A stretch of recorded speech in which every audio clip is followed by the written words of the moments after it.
but I think it took me like to I wouldn't even say high school. I think it's like maybe when I got to Cornell, and I'll speak on that in a bit. But that's when I noticed like I remember having like a moment where it's like, yo, I think I'm broke. Like, Hi, I'm Ronny. Hi everyone, we're here today with Shayla. I'm here. I'm Ronny, so you guys already know. Today we're going to talk about Shayla's life, a couple of other things, and yeah, Shayla, would you like to introduce yourself? yeah, of course. So I'm Shayla, my Shayla Encarnacion. I am Dominican, born and raised in the Bronx. What else should I say? I went to Siena, where his alma mater as well. That's where, yeah, me and Shayla went to the same college. We actually weren't there at the same time, Yeah. right? What year did you graduate? I graduated 2017. Technically, we were. I won in 2015. Okay, so we were there for 2 years. Yeah. We did run into each other. I feel like we had to. Yeah. We probably know like similar people, but Yeah. I wouldn't be surprised. I mean, Siena's also so small. Yeah. Like you never know. We'll talk about that later because I want to know if we know. Yeah. Just go through our LinkedIn connection. Yeah. But yeah, just give us a little background about yourself. Like you lived in the city, right? Yeah. With your family. Mm-hmm. Then you went to high school there. I know we've spoken about how you went to, before you went to college, you went up to Cornell. Yeah. Then you went up to Siena. Could you just talk about your experience growing up, I guess, in New York City or in the Bronx? Yeah. And then talk about that experience that we had spoken about. I think that's a nice segue into why you also went to Siena afterwards, in the sense of like you were prepared for the rest of the world. And then talk about how that experience has affected you in the corporate world. Yeah, no, of course. So I think like growing up in the Bronx, I at the time didn't really realize like there's diversity like bigger than just what's in the Bronx because I just grew up around other Hispanics and like Africans, African Americans, and of course I like I knew there was white people, but it's not the same thing as like being somewhere where it's like you're the minority. So it's like growing up in the Bronx, I had no idea that I was a minority. I was just like, oh, I'm Dominican, and my friend's Mexican, my friend's like Nigerian. Like it wasn't a thing of like you're a minority and this is just what you are and that's it. I also think I never growing up knew like, okay, we live in a bad place or like we don't have money or like we're immigrants or anything. Like I knew that obviously as a child, like my family came from the Dominican Republic. They migrated there and we weren't like rich or anything. Like when I was like younger, I would say up to like 6 or 7, we lived in a 3 bedroom. There was like 10 of us living there. Yeah. So it's like obviously like how do you fit 10 people in a 3 bedroom apartment? You need a lot of bunk beds, yeah. So it's like stuff like that I always thought was normal, and even to this day I do feel like it's normal. Like if that's your family dynamic and the space that you have, and the only way you can make ends meet, then that's perfectly fine. But I think it took me like to I wouldn't even say high school. I think it's like maybe when I got to Cornell, and I'll speak on that in a bit. But that's when I noticed like I think I remember having like a moment where it's like, yo, I think I'm broke. Like I came back home and was like, I don't think we got it like that. Mhm. But I feel like my mom never, because my parents had divorced when I was 7 or 8. My mom never made me feel like we didn't have No. like just didn't have, right? Like Mhm. I would ask her. I mean, now that I think about it, I'm like, girl, we were broke as hell. I was wearing freaking the fake Converse Airwalks from Payless. I'm like, Yes, you do. so I asked my mom for Converse, and she's like, "Yeah, I'll bring you Converse." And it's like Airwalks from Payless that were like $20. Um, I even remember like there was one time I like wanted this coat. It was like a baby fat coat, Yeah. and it cost like I don't know, maybe I'm gonna say like $80 or something. And she was like, "I know I have a coat that looks just like that." And she like went and bought it from Macy's, and I swear to God, it was like the ugliest fur coat. And I remember I told her like, "This is an ugly coat. Like, what is it?" And she started crying. And I was like, "Why are you crying?" And she's like, "Cause you don't know like how much money I had to like get to just buy you this coat, and your son's like ugly, and I thought it was cute." And that's I think another time where I was like, "We don't got it like that. Like we really don't." Yeah. So it's like weird. I feel like as a kid you don't really piece those things together, but now that I'm older, I'm like I think back on it and I'm like, she Or tried her best to like provide.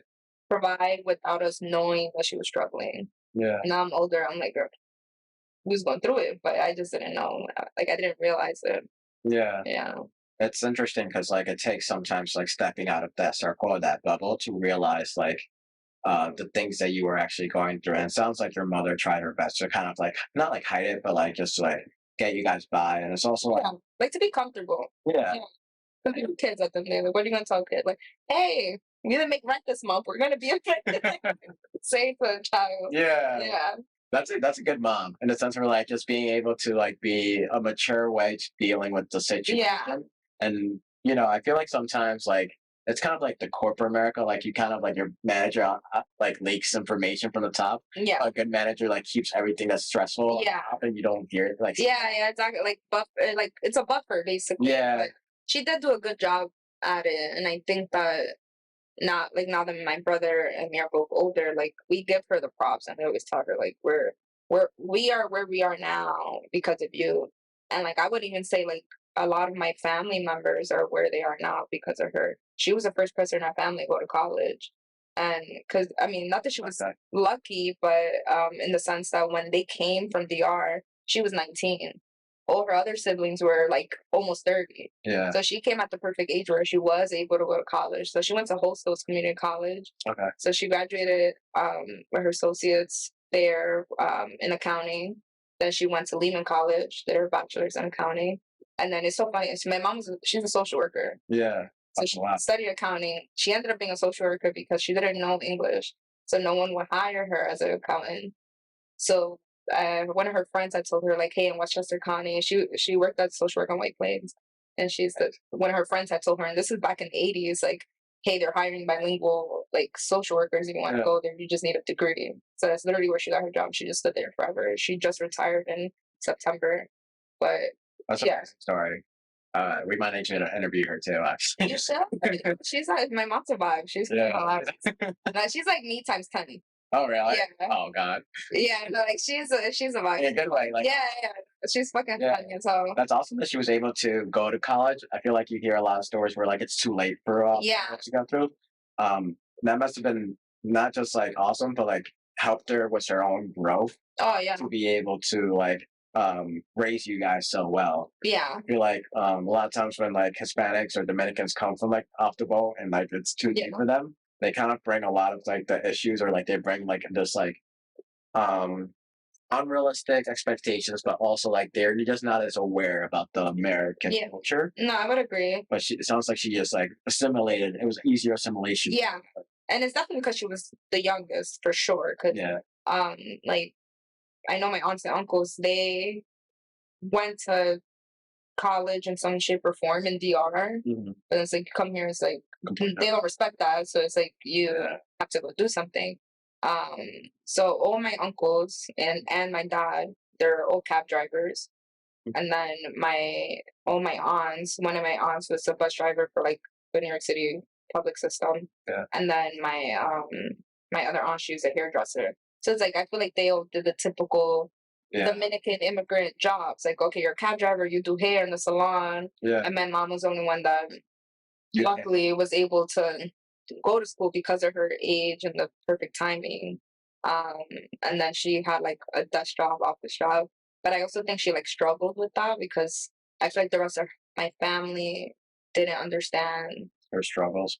Yeah, because they're like, well, like you have a degree and you have this, but it's like first of all, social workers in today's world will make a lot. So back in the 80s and 90s, they were broken in the house. So I'm like, I don't think they really understood that. And I still don't think they do because even my grandma will call me while I'm at work and I'm like, hey, I'm at work, I'll call you later. Mhm. And she's like, no, I'm trying to talk to you. And I'm like, no, like, I'm at work. And she's Yeah. like, no, but I'm calling you. You want to talk to me? I'm like, I'm in the office. And she's Yeah. like, I'm like, you don't get it. Like, I'm like, my manager's right next to me. I can't keep talking to Yeah. you. But I think they're used to that because if my grandma calls like my uncle, yeah, he could talk. He's just driving around, so he'll stay on the phone and stuff. So I think there is like, Disconnect. There. yeah, like when you have this like group of people that are, like in corporate America and like got their degrees in the group that didn't, there is a disconnect of understanding like what that person does, or like not necessarily respecting it, but like They just don't the know. boundaries around it because they don't know like what it looks like or what happens when you're in the office and stuff. Yeah. So it is definitely like the disconnect there. It took my mom a very long time to understand that because she would be calling me. I'd be like, can't pick this up. I would Yeah. be responding, and she would call me 8 times and be like, "Are you alive?" And I'm just Yeah. like, Like, "I am alive." Pre-COVID, yeah. and then like, if I did pick up, it'd be like a frustration, like, "Mom, I can't talk right now." Yeah. And then she'd be like, she would shame me about it at the time. Like she would be like, do like very, very psychologist, like, Yeah. no, man, like you don't. Yeah. I'm like, it's not that, Mom. Like you, like, No, it's definitely. I mean, it's still a thing today. My mom literally called me today while I was at work. I'm like, girl, you know. So why are you playing with me? yeah, you know. And she literally called me and I'm like, Ma, yo tengo oficina. And she's like, no, I wanted to ask you something really quickly. I was like, bye. I know you're retired and you don't care no more, but Yeah, pay bills. So, yeah. so I like hung up on her. Come on. I hung up on her and she texted me like, wow. Do you want me to fire? Like, be on my phone. Yeah, but talking about, I guess, going back a little bit was like in the bubble, and then you kind of realize things later on. That we were broke. Yeah. Yeah. Then like that realization is one of the things Yeah. that we had spoken about before. When you went to background, Shayla went to a summer program. Yeah. So it was called like I don't know, like Cornell College Summer Program. So it was like open to high school students, like all across the world. Like it wasn't just America, it was all across the whole entire world. Um, and you know, you had to have like really good grades, and it was like a very, I would say, hard program to get into. I remember I had to do like 4 interviews to even get the last interview for them to even like look at my application. And I'm like, bro, if you don't want me, just say that. It was a lot, but so I did get it. It was the summer of my junior year of high school. Mhm. But yeah, do you want me to just get into like my summer there? Yeah. So yeah, it was like the weirdest thing ever. So I would talk about like how I noticed I was broke, and then I'll talk about everything else I told you. But I remember I was like talking to this girl that was like on my floor, and this time, so I actually was using my brother's laptop while I was there because we didn't have money to buy a laptop. So my brother came. My brother went to Union College. That's connected. Yeah. So it was like that was 20. I think I was there 2013. So that was like the year he graduated college. So he was like, "Yo, just take my laptop," and I was like, "Okay." So I'm like there on my laptop, and then this girl pulls out like 2 laptops, like 2 MacBooks, and I'm like, Yeah. why do you have 2? And she was like, oh, like my mom bought me one just for like school stuff, and then I have like a personal laptop. And I was like, do you need it though? Yeah. Yeah. And she's like, why do you need 2? And I was 16 at the time, so I really am like confused. Like, why does this girl need 2 laptops? I never even had a laptop, Yeah. and this is even my laptop. And then she was just explaining to me like, oh no, like that's a thing. Like you don't mix like school and work and your personal life. I'm like, what the fuck are we talking about? Like we're 16. Like so obviously like that right there showed me like, okay, she comes from like a certain level of family where like this is normal for them. Like I'm sure her parents had like 2 phones. Yeah. Like their work phone. Yeah. Like it was like that type of vibe. And then I was doing this team project, and it was like a business class. We had to like try to sell, I don't know if you know that car, like the Nissan Leaf. Oh yes. It was like one of the first electric cars. Yeah. Yeah. So we had to like basically do like a pitch sale for it or something. And one of the girls on my team, one of the girls on my team, she's like, what did she say? She's like, oh yeah, my family just bought one. And I'm nosy, so I went straight to Google right after to see how much it cost. I'm like, oh, this bitch got money. I'm like, my family has had the same car, literally. I didn't even know, like I mean, at the time, I think it was like some beat up like Toyota Camry that was like burgundy from like 1993, and this is like 2013. And she's like, yeah, my family just bought this car, and I'm like, oh, okay. And then she's like, yeah, but we're thinking of like switching it. Like we don't really like it. And I'm like, but you just bought it, Yeah. Because like I feel like it's a thing, right? Like when, and maybe this is my mom because she didn't have the money to for it. Like if she bought me something, if I bought something in general, it's not like unless we could exchange it, I wasn't gonna get you something. Yeah. Or like get something better or something. So in my mind, I'm like, if you just got a brand new car, like why would you need another one? That didn't make any sense to me.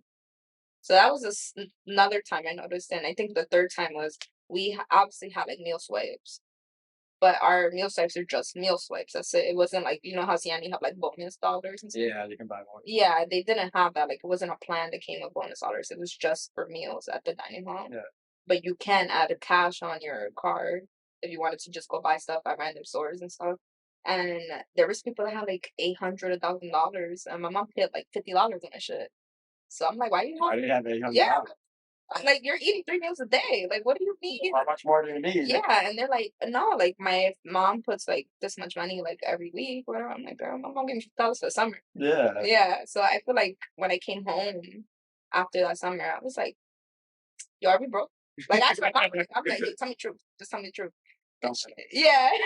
And she was like, no, you're not. We're not broke. We're just not rich. And then, I mean, now that I think about it, I'm pretty sure we're probably like lower middle class. Like, I think at that time, my mom was probably, I'm gonna say, making like 60K. Okay.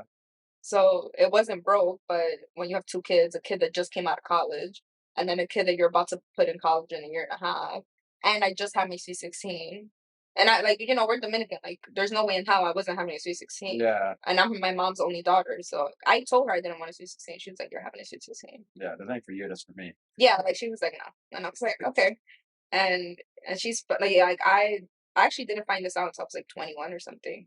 But she like maxed out all her credit cards to do my 16. Yeah. So because the only reason she told me is because she paid them off finally when I was like 20. And she was like, I want to tell you something. And I'm like, well, she's like, I paid off all my credit cards. And I'm like, okay, like, why are you telling me this? Yeah. And then she told me, like, oh, I like put all your C16 stuff on my credit card. I'm like, why would you do that? Like, yeah, I was like upset. Yeah. Because I'm like, I would never want her to like Struggle. go broker than we already were at the time just because of a freaking party. Yeah. So yeah, but those are the times I noticed like I don't really got like that. Yeah. It's interesting because there's definitely been similar times like where I've gone through it was like my mom. Yeah. I had to actually work a lot throughout high school to be able to help out with rent and all this Yeah. stuff. I thought that was like normal. Even though my friends weren't doing it, I thought it was just like a normal thing to do. Yeah. And then like it took me going to Siena to be like, oh, like people like I would be like, oh, like freshman year, I'd be like, oh, what were you up to all summer? And they were like, oh, I just like hung out and watched like Netflix or something Yeah. like that. Or like they were like, I just like went and like played sports or something. Yeah, I was gonna say they like Yeah. chilling like I was telling yeah. my I friends. went to Lake House. Yeah. It's like good for you. And I, and I was over here like, oh, I had 3 jobs. I was cleaning up tennis courts. I was summer school counselor. Okay. Just a counselor Yeah, yeah. for like the high school kids. Yeah. Even though I was a high schooler. Going to college. Like Yeah. I had like 3 different jobs. That was like eventually like when I came back that freshman year, I was like, wow, like what's going on? Tell me the truth. you want to talk about something? And you know what was funny? I didn't even think about this, but when I was taking out loans for college, Yeah. my mom didn't have credit cards. Okay. She always just used cash. Yeah, which a lot of people yeah. Yeah. So when I applied for the loans, they asked for a credit score. And Did he do private loans? no, I went the regular public one, but you still needed a credit score or some sort of credit Oh, to demonstrate that. I don't remember. The whole way home when I found this out, I was like, "What do you mean you don't have a credit score? Like, what is a credit score?" And like, Yeah. like I was just like talking to my mom, like really like frustrated, trying to understand everything. Yeah. And she just like on our way home started crying, Yeah. like she broke down. Oh. And I'll never forget this because I felt like such an asshole. Yeah, like you felt like it was because of you, but it's probably just like She did. life was hitting her at that moment. Yeah. And I was her first kid, so she wanted me to go to college. I was like, oh, she had to work for it. And I just remember like still being like frustrated and just hugging her and walking home and be like, we'll just figure this out. Yeah. And I think that was like the realization. I was like, wow, like I thought it was bad, but I didn't know it was this bad. Yeah. You know what I'm saying? So I understand your pain. Yeah, no, it's definitely like I think when it's kind of like you're navigating life with your parent when you don't come from a place that there's like a lot of resources. Because even like my mom went through college, Mhm. but that process in the 80s is not the same. It was not right. Like you're not applying through all these online programs and to go visit colleges. Like she did it like when my mom went to school at the time, she didn't even know like people could go away for college and stuff. Yeah. So it's like when I was going through the process, she was trying her best to help me, but it wasn't like the information I needed. Yeah. So it's like I kind of was like, you're not helping me. You're actually making it more complicated because you're telling me stuff that isn't helping at the moment, or is like outdated information, or it's just like I already did that, or something like that. Yeah.